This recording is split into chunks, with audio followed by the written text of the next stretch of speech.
Let's take a look at another successful deck from the Limitless Qualifier. It's Lucario Melmetal.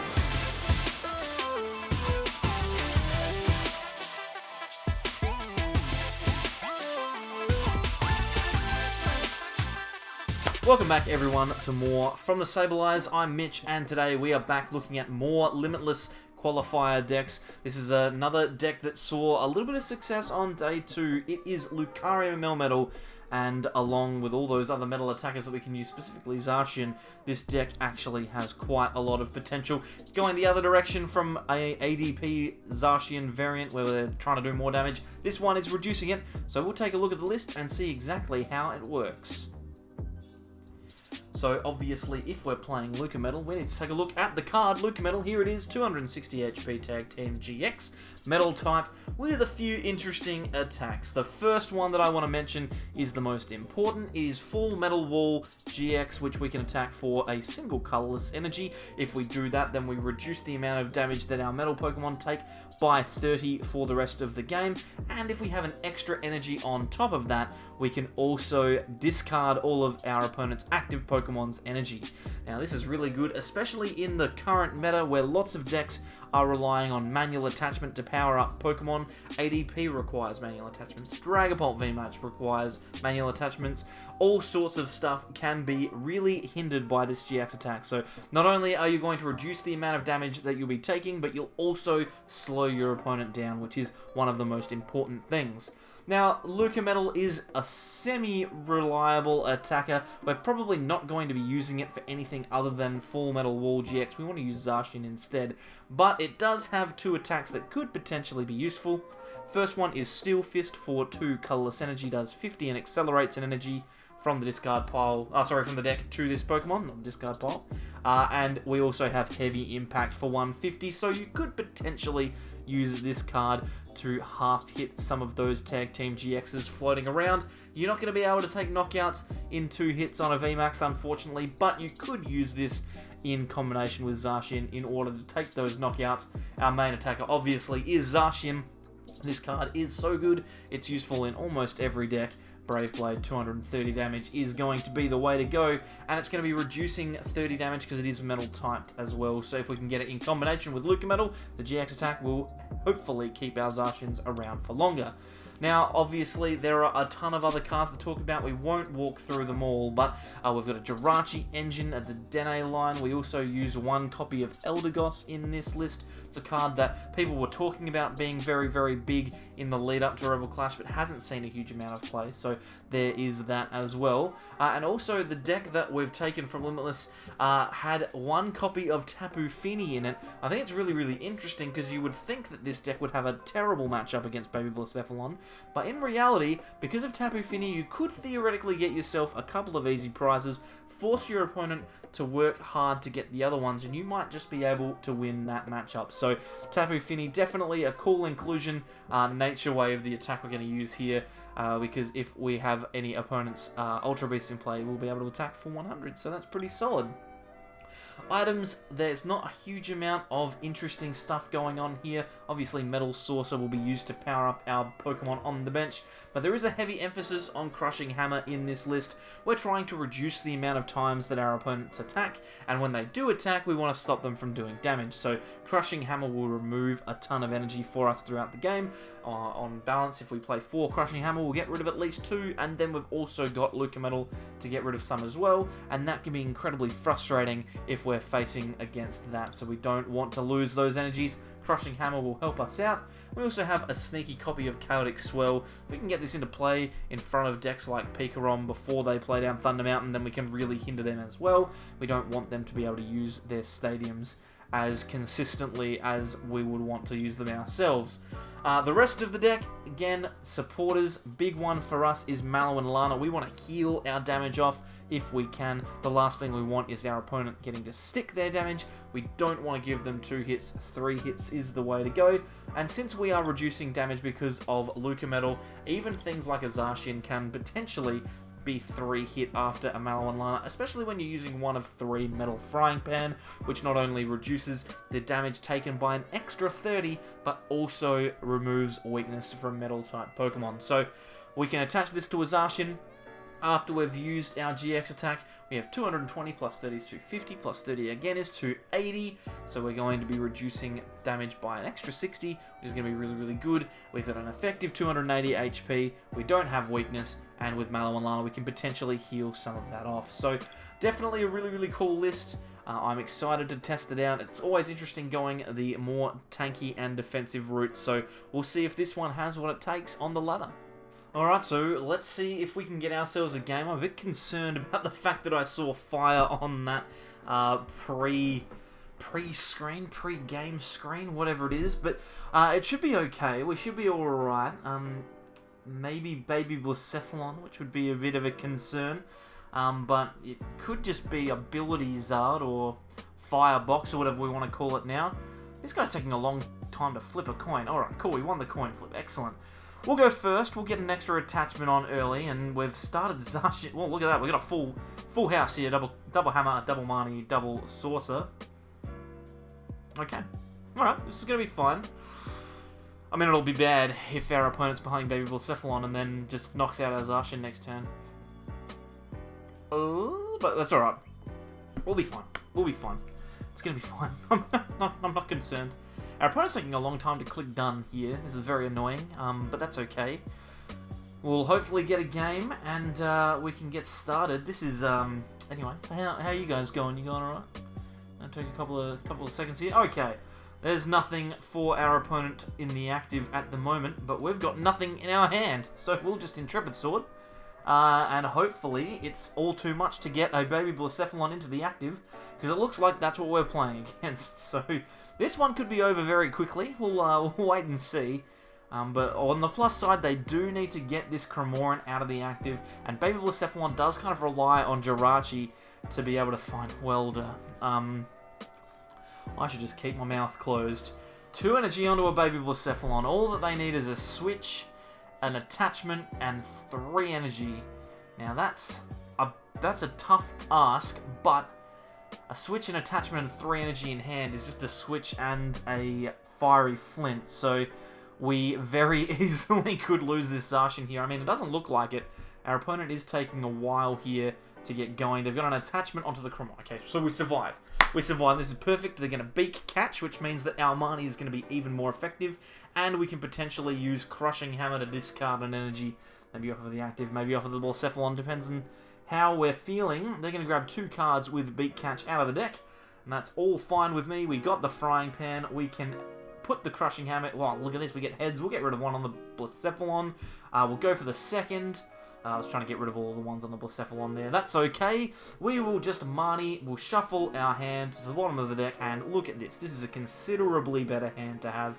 We can play down the LucaMetal. We can play down the Zacian. We can play the Quick Ball. Find ourselves an Absol here. It's going to be very strong because we'll put ourselves in a position where our opponent needs extra energy to retreat. And then we will use the Dedenne. So this looks pretty solid. We're going to need to Intrepid Sword again. That's fine. I'm going to attach to LucaMetal because I might want to get this attack off at some point this game. I want to get the GX attack off. And I'll Intrepid Sword. I'll put the energy on the Zacian. And next turn we'll be able to attach Frying Pan to probably the LucaMetal. And then research, hoping to find that last energy for the Zacian. They've got the Giant Hearth, so they'll be able to put a couple of energy into their hand. Whether they can weld or not is another question. I'm actually discarding Victini Prism here, so that's an interesting card for Baby Blacephalon to have, but not unreasonable, because Baby Blacephalon does put a lot of energy into the discard pile. It's not normally going to be enough to knock out, like, it's not 18 like Firebox might consider playing, but that's okay. Victini Prism into the bin. They'll grab 2 into their hand, and all we can do now is hope that they don't have Welder Switch and 5 energy now. They need 5 because of the Frying Pan, so hopefully they don't have that. Best case scenario for us, they beat catch again, and we could potentially Marnie again if we wanted to. They've got Fiery Flint now, so they'll get rid of an energy and a Cynthia. Grab a 4 energy into their hand. So that's 4 energy and 2 other cards. I don't know exactly what they've got. They've got Poker Gear. That could be a Welder. which I wouldn't like. A Marnie. Okay, so the chances are that they're going to play Marnie here. They wouldn't have got rid of their Cynthia and then going. Marnie is being played. It's being played. I can't even words. Words are too hard. This is a terrible hand, but we've got the energy, which is good, and an acro bike. So best case scenario, we find ourselves a supporter. Worst case scenario, we can attach to Zacian and then take a knockout on Cramorant. But this time, the beak catch is likely to stick. We don't have Marnie in our hand anymore.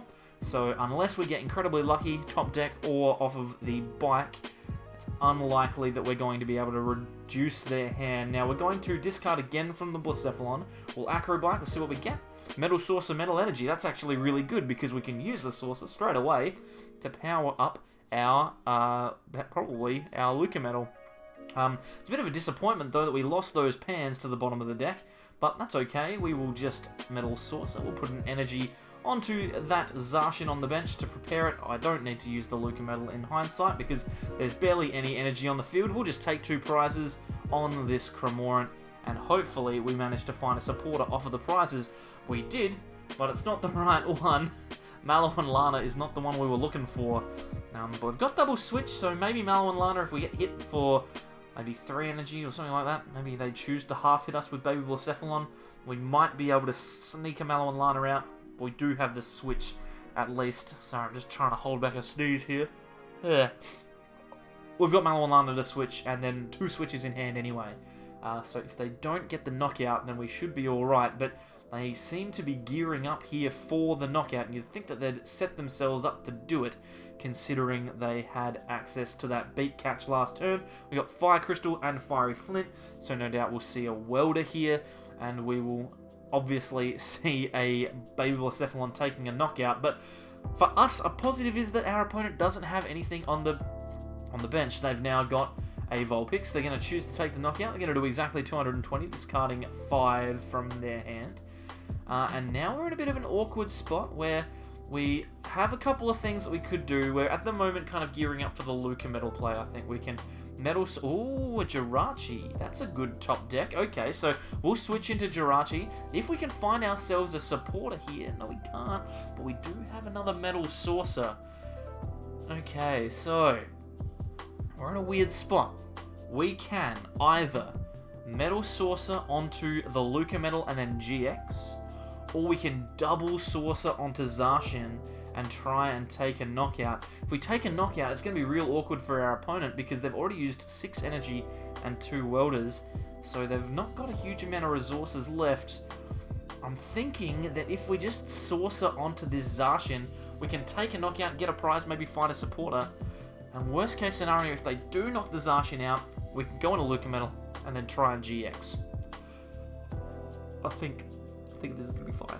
I think so. We'll see how it goes. We need to make sure that we get a prize. We need to get a solid prize off of the prizes here.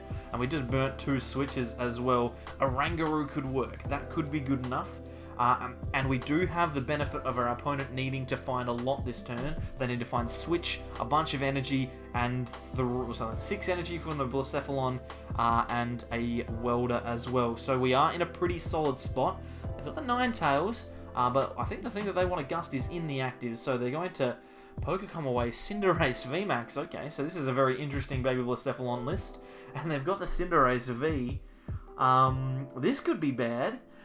I wasn't expecting to be able to be attacked so soon, but they didn't find a welder, so we've got ourselves a turn, and we've got a quick ball. Okay, so we've got a lot of stuff that we could do here. We could... I don't actually know if we've got the Dedenne left in deck. I don't know. I can't remember whether we play 1 or 2. I'm completely mind-blanking. I think we might just need to risk it on the Guru here, to be honest. I mean, worst case scenario, we Intrepid Sword, because our opponent didn't welder last turn. They didn't find anything. So we'll try. The Guru doesn't help us. We can Mallow Lana just into the Jirachi here to try and find something for next turn and keep that Zacian safe. I think that's probably the smartest thing to do. It'll give us a couple of extra cards we can grab. Oh, that Frying Pan looks good. The Swell's good as well. We can get rid of the Hearth, so now it's going to be even harder for our opponent to find energy. And then we'll just Intrepid Sword And oh my god, we got two energy off of it. We don't need to put any of them on there. We just have them in our hand. That's unbelievable. The one time you get the double Intrepid Sword energy attachment, we don't need the energy anymore. Oh my word. Okay, so double Cinderace. Maybe we're playing against Cinderace V. Like, could it be that we've been playing against a different deck this entire time? At this stage, it looks like it. That at least makes sense why they're playing Victini now, to try and accelerate some of those cards back into the deck. Looks like they're going to bring out the Guru here with Ninetales. They've got a 0-card hand. So realistically, that Fini would have been good when we were playing against Baby Blacephalon, but we're not anymore.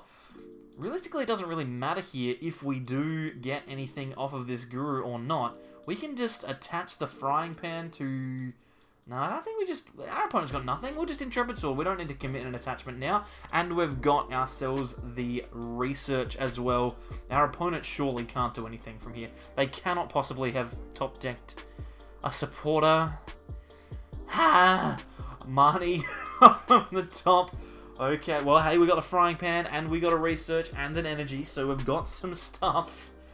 But, man... Our opponent is like drawing hot and cold here. They're getting everything that they need whenever they need it, and then the next turn they get nothing. So at least next turn they'll get nothing, which is a real positive for us. Looks like they're going for Heatran. So yeah, this is a Firebox deck now. This is a weird hybrid Baby Blacephalon and some sort of Firebox. I don't know. I don't even know what's happening anymore. There's no Dedenne coming out. There's no energy being played down either. We're just going to get rid of one of these with a Crushing Hammer. That seems fine. We'll probably attach an energy to LucaMetal. We can just attach it to Guru. No, we'll just commit. We'll commit. And then we can attach the Frying Pan and then Primate Wisdom, the boss, to the top. And then Research. That'll be great. We'll be able to get 7 new cards, or 6 if you don't include the boss. And we got Switch as well. So we are looking pretty solid. We're going to switch into... probably the Zacian, and then we'll attack with Brave Blade here. Bang, big knockout. And we're down to 2 prizes remaining. It's kind of awkward that we've got the LucaMetal as our attacker on the bench. I almost would have preferred to have attacked with LucaMetal this turn, but I think we should be fine. The last thing we want is our opponent evolving into the VMAX. We still need to retreat, which is going to be a little bit awkward, but it shouldn't be too bad. Well, we've just got to get 2 more prizes, and again, our opponent's locked himself into a corner here. He had that massive turn last turn where he got out of the Marnie, but doesn't seem to be playing Dedenne in his list, so maybe we're going to get away with it here because of a suboptimal opponent list, and there's another pass. So, looking pretty good. We could probably do a bit of damage here. The question is whether or not we can find the last switch in deck. Maybe we could just, actually, we could probably just attach and then Metal Saucer, possibly. Oh, hey, why worry? Why worry about a thing? Every little thing is gonna be all right. It's gonna be fine. Just manually retreat this LucaMetal and then Brave Blade. So I don't know whether there's anything that we can realistically take from this game. It was a very interesting one overall. But hey, the fact of the matter is, we got the victory, so we cannot complain at all. That was really weird. That was a weird game. I'm not sure how I feel about it. Hey, I feel good because we got the win, but apart from that, I'm not entirely sure. But, you know, hey, it could have been absolutely worse. So, definitely an interesting one. LucaMetal does have the potential to beat Firedex, but only if both of them draw weirdly and awkwardly throughout the entire game. On the most important point, though, LucaMetal and Zacian is really strong against a couple of decks in the format at the moment, specifically Dragapult. We've got ADP and even PikaRom, and those 3 decks, I would say, are probably the 3 biggest floating around on the ladder right now. So if you are interested in getting some wins over some meta decks, then this could be the one for you. Pointing in the wrong direction. This could be the one for you, so you can consider grabbing those cards, dusting them off, and jumping onto the ladder. But hey, thank you very much for coming along. We really appreciate your company on these videos. We've got if you're watching this as it comes out, we've got a Twitter poll live right now asking you what you want our next video on the channel to be. So jump across there at TheSableEyes_YT on Twitch and on Twitter and Facebook. I said Twitch multiple times, but screw it, I'm not going back. I'm not going to re-record this outro. Follow us on those platforms and also subscribe. Click the button that is just here. Over here are some videos that YouTube thinks you'll like. Down the bottom is a playlist for more Rebel Clash videos. I've got to go and take a nap because I'm obviously not operating at maximum brain efficiency, and we'll see you all next time for more from the Stabilize. Bye.